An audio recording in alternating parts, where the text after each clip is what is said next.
آج ہم بات کریں گے سیڈنس کے اوپر، پریشانی، مصیبتوں کے اوپر، جو لائف میں ہماری زندگی بالکل رک سی جاتی ہے، بند ہو جاتی ہے، کچھ سمجھ نہیں آتا کہ کہاں جائیں، کیا کریں۔ سو ڈونٹ بی سیڈ، یہ ہمارا آج کا ٹاپک ہے، اور ہم 3 پرنسپلز کی بات کریں گے، 3 اللہ کے ناموں کے بارے میں بات کریں گے کہ اگر کوئی بھی شخص ان کی امپلیکیشن، اس کا مطلب اور اس کی ٹرو ایسنس کو سمجھ لے تو اس کی لائف میں جو پرابلمز ہیں وہ ڈیمینش ہو جاتی ہیں، وہ پرابلمز نہیں رہتی، اس کو سکون اور چین نصیب ہوتا ہے۔ اور وہ 3 نام کیا ہیں اللہ تعالیٰ کے؟ قادر، قدیر اور مقتدر۔ ان تینوں کا تقریباً ایک ہی مطلب ہے، قاف، دال اور را ان کا روٹ ورڈ ہے۔ قادر قرآن میں 12 دفعہ آیا ہے، قدیر 45 ٹائمز آیا ہے، اور مقتدر 4 دفعہ آیا ہے، which shows کہ اللہ سبحانہ تعالیٰ ہر چیز پر فل قدرت رکھتے ہیں، اللہ تعالیٰ ہر چیز پر قادر ہیں، اللہ تعالیٰ اسباب کے محتاج نہیں ہے۔ جو مسلمان ان ناموں کو سمجھ لیتے ہیں نا، اور آج ہم سمجھیں گے ان ناموں کو، اور اس کی وجہ سے آپ دیکھیے گا by the end of the session کس طرح سے ہماری مصیبتیں، مشکلات ہمیں چھوٹی ہوئی نظر آتی ہیں، اور ہمیں کچھ پرنسپل سمجھ میں آئیں گے کہ ہم کس طرح سے اللہ تعالیٰ کی اس سیکرٹ ڈور آف ہیپینس کو انلاک کر لیتے ہیں۔ خدا کی قسم، مسلمانوں ہمیں خوش ہو جانا چاہیے، وہ کسی چیز کا محتاج نہیں ہے، نہ وہ اسباب کا محتاج ہے، نہ وہ لوگوں کا محتاج ہے، نہ وہ ٹائم اینڈ اسپیس کا محتاج ہے، نہ وہ لاز آف فزکس کا محتاج ہے۔ ہر چیز اس کی محتاج ہے، وہ کسی چیز کا محتاج نہیں ہے۔ So great news to all the Muslims, اگر ڈاکٹرز نے جواب دے دیا تو کیا ہوا؟ وہ قادر ہے، قدیر ہے، مقتدر ہے۔ اگر رشتہ داروں نے چھوڑ دیا تو کیا ہوا؟ اگر رشتہ نہیں ہو رہا تو کیا ہوا؟ اگر کاروباری لوگ جو ہیں انہوں نے آپ کو دھتکار دیا اور سائڈ پہ کر دیا تو کیا ہوا؟ His doors are still open, وہ مسبب الاسباب ہے۔ اللہ رب العالمین وہی ہیں جو یوسف کے دور میں تھے، جو ابراہیم کے دور میں تھے، جو موسیٰ کے دور میں تھے، جو عیسیٰ علیہ السلام کے دور میں تھے۔ اللہ رب العالمین وہی ہیں، اور وہ ہر چیز کو بدل سکتے ہیں، وہ ہر بند دروازہ کھول سکتے ہیں۔ مقتدر کا مطلب تو سبحان اللہ یہ ہوتا ہے کہ اس میں نا قدیر کی بھی بلاغت ہے، یعنی جو ہر چیز پر مکمل قدرت رکھتا ہے۔ آپ لے لیں مثالیں، یوسف علیہ السلام کی اگزامپل دیکھ لیں۔ ایک بچہ جو کہ بالکل اپنے انفینٹ سے نکل رہا تھا، اس کو کنویں میں پھینک دیا گیا، وہاں سے اس کو قافلے نے پرچیز کیا اور بالکل for pennies he was sold, اور عورت نے حملہ کیا ان پہ، گناہ کرنا چاہا، جیل میں ڈال دیا گیا ان کو، ٹھیک ہے۔ وہ شخص جو کنویں میں پھینکا گیا، جو جیل میں ڈالا گیا، جو اتنا بے بس کہ نہ باپ، نہ ماں، نہ بھائی، بالکل مصر میں ان نون اسٹرینجر، اور وہ جیل میں بھی ہو، نو کانٹیکٹس، نو پی آر، کیا بنے گا اس کا؟ القدیر نے، المقتدر نے اس کو وہاں سے اٹھا کے ایجپٹ کے تخت پہ بٹھا دیا۔ اللہ ہر چیز پر قادر ہے۔ ابراہیم علیہ السلام، باپ بھی چھوڑ گیا، باپ نے کہا تجھے میں رجم کر کے مار دوں گا، ہر کوئی ساتھ چھوڑ گیا، حتیٰ کہ سب جمع ہو گئے ان کے خلاف، اور ان کو برہنہ کر کے کیٹاپلٹ میں ڈال دیا، اور وہاں سے جب آگ میں ڈالنے لگے تو کیا پڑھا ابراہیم نے؟ حسبی اللہ و نعم الوکیل، مجھے اللہ کافی ہے۔ اور کیا ہی وہ نعم الوکیل، کیا بہترین دوست ہے، کیا بہترین کارساز ہے وہ۔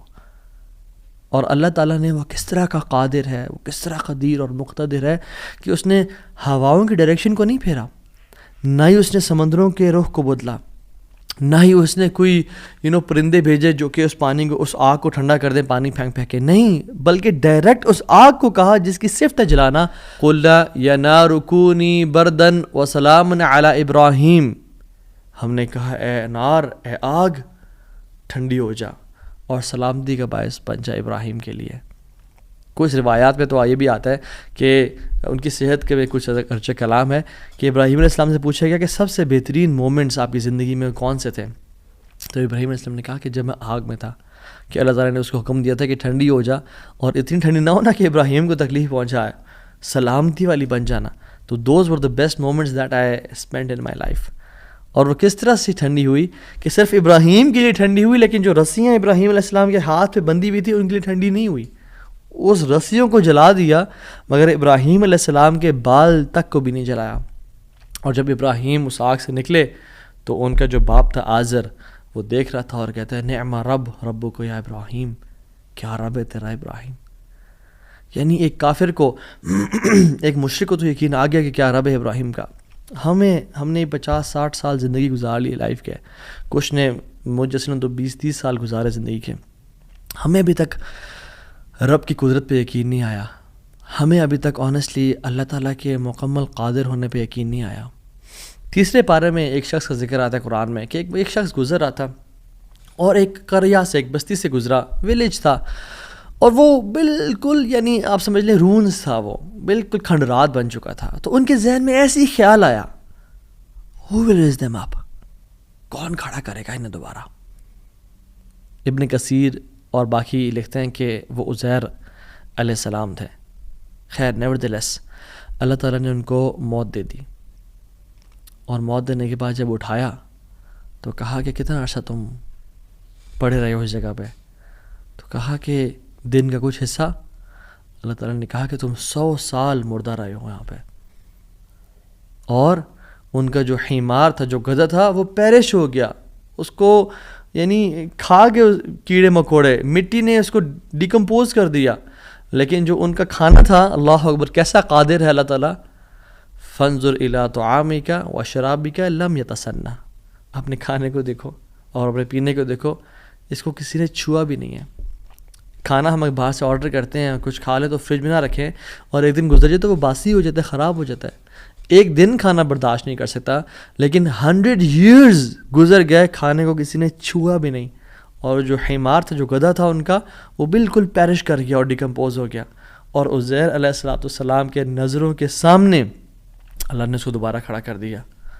کیا کہتے ہیں سب دیکھ کے، اللہ کی قدرت کے مناظر دیکھ کے، جب اللہ کی کامل قدرت دیکھی اور اتھارٹی اوور تھنگس دیکھی تو کیا کہا؟ قلنا اعلم ان اللہ علی کل شیء قدیر. قال اعلم ان اللہ علی کل شیء قدیر، میں جان گیا ہوں کہ اللہ تعالیٰ ہر چیز پر قادر ہے. واللہ العظیم میرے بھائیو اور بہنوں، اس سینٹنس میں نا بڑا مزہ ہے، بڑی لذت ہے، بڑا نشہ ہے. اگر انسان جان لینا کہ میرا رب ہر چیز پر قادر ہے تو خدا کی قسم ہماری پریشانیاں، ٹینشنز، انزائٹی سب ختم ہو جائے گی. تو آپ نے گھبرانا نہیں ہے انشاءاللہ، ٹھیک ہے. اگر ایک چیز زندگی میں آپ کی ہے جو اس لیسن کا جو ہے نا، آج کے سبق کا جو آج کے جو اس پوڈ کاسٹ شو کہہ لیں اس کو آپ، اس کا جو کرکس ہے وہ یہ ہے، اگر آپ اللہ والے بن جائیں تو اللہ اپنے بندوں کا امتحان تو لیتا ہے مگر اسے کبھی ضائع نہیں کرتا. اللہ اکبر. اس کو لکھ لیں اپنے ذہن پہ اور ساری زندگی اس کو پکڑ کے رکھیں. اگر آپ اللہ والے بن جائیں تو اللہ سبحانہ و تعالیٰ اپنے بندوں کا امتحان تو لیتا ہے کہ میرا بندہ سچا ہے یا نہیں، میرا ہے یا نہیں، لیکن خدا کی قسم کبھی ضائع نہیں کرتا. شرط یہ ہے کہ آپ اللہ والے بن جائیں اور نیت صاف ہونی چاہیے. تو میں آپ سے نا آج 3 بیسک پرنسپلز کی بات کروں گا کہ آپ نے اپنی لائف میں کرنا کیا ہے. پہلی چیز، نیت صاف کرنی ہے. اگر آپ اللہ والے بن جائیں اور اپنی نیت آپ صاف کر لیں، اللہ تعالیٰ آپ کو کبھی ضائع نہیں کرے گا. صحیح بخاری کی حدیث ہے، بنی اسرائیل کا واقعہ ہے، اوتھینٹک صحیح بخاری کی حدیث ہے. ایک شخص، اس کو 1000 دینار چاہیے تھے، 1000 دینار چاہیے تھے. وہ ایک شخص کے پاس گیا، اپنے جاننے والے کے پاس، اور کہا کہ مجھے 1000 دینار چاہیے. تو اس نے کہا کہ ٹھیک ہے میں تجھے دے دوں گا، بس تو ضامن ایک لے آ جو اس کی ضمانت دے، اور گواہ لے آ، میں تمہیں دے دوں گا، مجھے پرابلم نہیں ہے. وہ شخص مسکین تھا، کوئی اس کے جاننے والا نہیں تھا، لیکن اللہ والا تھا وہ. اس نے کہا دیکھ میری بات سن، میرا ضامن بھی اللہ ہے اور میرا گواہ بھی اللہ ہے، میں اللہ کو گواہ بنا کے کہہ رہا ہوں کہ میں تمہیں واپس کروں گا. اس کو اس بندے کی تقوی پہ یقین آیا اور اس نے کہا کہ چلو میں دے دیتا ہوں، یہ اللہ کو گواہ بنا رہا ہے، اتنا بڑا جھوٹا تو نہیں ہوگا.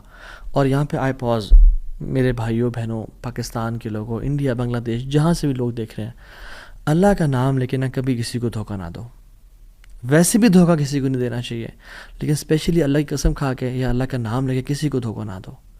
یاد رکھیں جو اللہ کا نام لے کے سچ بولتا ہے نا، اللہ تعالیٰ اس کی غیبی خزانوں سے مدد کرتا ہے، اور جو اللہ کا نام لے کے دھوکہ دیتا ہے لوگوں کو، اللہ اس کو تباہ و برباد کر دیتا ہے.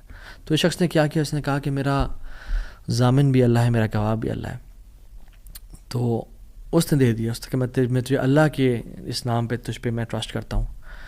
یہ شخص پیسے لے کے اس نے کاروبار کرنا تھا, یہ چلا گیا. یہ جب کشتی پہ بیٹھا, سوار ہوا, دوسری طرف اترا, اپنا کام شام کیا, واپس آیا. جو دن اور جو مقرر وقت طے ہوا تھا, جب وہ کشتی پہ آیا واپس, ایک سمندر کے پار یہ شخص تھا, تو جو لاسٹ کشتی تھی وہ نکل گئی. یہ سر پکڑ کے بیٹھ گیا کہ میں نے تو آج وعدہ کیا تھا اور اللہ کو ضمانت دار بنایا تھا اور گواہ بنایا تھا. اب اگر میں آج اس تک مال نہیں پہنچاتا تو وہ کیا سوچے گا میرے بارے میں, اور اس کا تو ٹرسٹ اٹھ جائے گا, یعنی کہ میں نے اللہ کے نام پہ جھوٹ بولا اسے. تو آخری کشتی چلی گئی تھی. اس کے بعد تو کشتی نے اس دن جانا نہیں تھا, تو اس نے کیا کیا کہ یا اللہ, میں نے تجھے ضمانت دار بنایا ہے اور تجھے میں نے گواہ بنایا ہے, تو تیرا کام ہے اس مال کو پہنچانا. اس نے ایک ووڈ لاگ لیا, اس میں سوراخ کیا, اس میں 1000 دینار, سبحان اللہ, 1 دینار از اے گولڈ کوائن, اور آپ ایک گولڈ کوائن کی آج آپ ورتھ لگا لیں, ان لیکس, ان ملینز. اس نے کیا کیا, اس کو اس ووڈ لاگ میں ڈالا, پرچی لکھی اور اس میں ڈال کے بسم اللہ پڑھ کے آگے بہا دیا کہ اللہ تجھے میں نے ضمانت دار بنایا, تجھے میں نے گواہ بنایا, اب تیرا کام ہے اس کو. یہ شخص یہاں ویٹ کر رہا تھا اور یہ شخص اپنا مال لینے کا یہاں انتظار کرتا, اور یہ شخص یہاں پہ کھڑا تھا, اس نے مال کو دے دیا. اور سبحان اللہ, اللہ تعالیٰ نے کیسا قادر ہے, کیسا قدیر ہے, اس نے اس ہواؤں کو رخ پھیر دیا, اور وہ بندہ وہاں انتظار کر رہا تھا, اور اس کے بندے کے پاس وہ ووڈ لاگ پہنچا, اور اس نے اس کو دیکھا, اس میں پرچی تھی, اور پرچی نکالی, اور اس کو کھول کے دیکھا کہ اس کے 1000 دینار تھے. وہ بڑا حیران ہوا کہ یہ مجھ تک کیسے پہنچے. خیر, یہ جو شخص تھا جس نے بھیجے تھے, یہ اگلے دن دوبارہ جو سب سے پہلی کشتی ملی اس پہ روانہ ہوا اور اس بندے کے پاس پہنچا, اور 1000 دینار لے کے الگ سے کہ پتہ نہیں وہ پہنچے نہیں پہنچے, میں اس کو اس کا حق تو دے دوں. اس نے کہا کہ یہ تمہاری امانت, معذرت تھوڑی تاخیر ہو گئی مجھ سے. کہتے ہیں تو کل تم نے مجھے پیسے نہیں بھیجے؟ کہتے ہیں میں نے بھیجے. پھر اس نے کہا جس رب پہ تو نے توکل کیا ہے نا, جس رب کو تو نے ضمانت دار بنایا تھا, اس رب نے تیرا مال مجھ تک پہنچا دیا, مجھے اس مال کی ضرورت نہیں ہے. ہم کیوں بات پریشان ہوتے ہیں؟ کیا کمی ہے ہماری زندگی میں؟ شاید توکل کی کمی ہے, قرآن پڑھنے کی کمی ہے, عبادات کی کمی ہے, حلال اور حرام کی پرواہ کرنے کی کمی ہے, نظروں کی حفاظت کرنے کی کمی ہے. ہماری زندگی میں کچھ کمی ہے جس کی وجہ سے ہم اللہ تعالیٰ کے اس اللہ تعالیٰ کے ناموں کی وجہ سے ہم we are not living to our fullest. اللہ تعالیٰ کے نام جس کی جو مسلمان جانتا ہو کہ میرا رب میں یہ کوالٹیز ہیں, اور یہ تو صرف 3 ہیں اور ہزاروں ہیں اس کے علاوہ, وہ کیسے بات پریشان ہو سکتا ہے؟ وہ کیسے انزائٹیز اور پریشانی سے گزر سکتا ہے؟ اس کو پتہ ہے کہ میرا رب ہر چیز پر قادر ہے. قل هو القادر على ان يبعث عليكم عذابا من فوقكم, وہ قادر ہے کہ اس بات پہ کہ تم پہ عذاب لے آئے. ان المتقین فی جنات ونہر فی مقعد صدق عند ملیک مقتدر. عند ملیک مقتدر, وہ مقتدر بھی ہے, وہ ہر چیز پر قادر ہے. تبارک الذی بیدہ الملک وهو علی کل شیء قدیر, وهو علی کل شیء قدیر, وہ قادر بھی ہے, قدیر بھی ہے, مقتدر بھی ہے. تو پریشانی کس بات کی ہے جب ہمارا رب ہے اور وہ ہر چیز کو کنٹرول کر سکتا ہے, اور ہم اگر اللہ والے بن جائیں تو پھر آپ یقین جانیں کوئی مسئلہ نہیں رہے گا. ہر پریشانی کو وہ آسانی میں ایسے بدل سکتا ہے. اس نے صرف کن کہنا, وہ بدل جائے گا. صرف ہماری نیت صاف ہونی چاہیے, نمبر 1. اور نمبر 2,